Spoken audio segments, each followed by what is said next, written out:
soil. Mark Shepard here, New Forest Farm. Behind me is a planting of the cultivar Rosie from Forest Agriculture Nursery. And I have a whole bunch of rooted cuttings of Rosie that I'm going to plant today.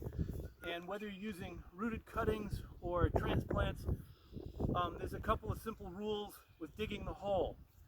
I know you can read over and over again, you dig a $40 hole for a $10 tree. Well, you know what? There are trees that grow out of the rocks on the cliffs on the side of the road, and nobody dug them a hole at all. You put these plants in the ground, they want to live. They have roots. They will find soil. They'll move out of the little hole that you make. These are cuttings, and so they have smaller root systems than they would if they were seedlings. All I did first, since in a heavy grass sod, I cut the sod and removed it, just the surface layer and the roots immediately below the surface, to expose the soil, so at least I've got a year before the grass moves in. Now I'm going to dig a hole. It's not that difficult. Don't do it in advance. Do it right before planting. If you do it in advance, it's going to dry out in the wind. It's going to get scorched by the sun. You're going to kill a lot of your biological life, your soil life. When you dig in your hole, remove the roots of dandelions, quackgrass, wild parsnip, any other kind of plants that you don't want to be competing with your hazelnut. Let me find one. So see, this was a root sucker mounded in sawdust that we clipped. This is good enough to go right in the ground. Other ones we put in a nursery bed for a season. So just drop the roots in the soil. Make sure they're all pointing down. And then, because the plant is dormant, these main structural roots are very flexible. And I just put them up against the side wall of the hole.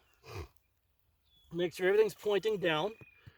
And then all I have to do is pack the soil up against that sidewall, and we got most of the air spaces out of the way. Put it in the ground. Now I'm going to stomp the air out of it.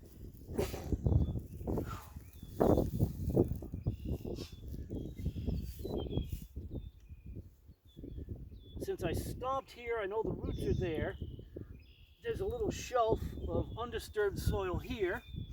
That's where I'm going to pound the stake for the tree shelter. Especially if you're in an area of heavy deer pressure, you want to have some tree shelters. If you're using hammer, rooted cuttings, it would also be helpful to have the tree shelters. If you're just planting the seedling hazelnuts, they don't really need a tree shelter, but you can use it if you want. These are 2-foot tree shelters. This creates a little bit more humidity in there, so it doesn't lose as much moisture while it's leafing out. It protects it a little from the wind, which at first can dry it out and damage the young growth. And it protects it from nibbling varmints, here most specifically deer in the early year. And so the plant ends up usually growing faster, surviving better and growing faster.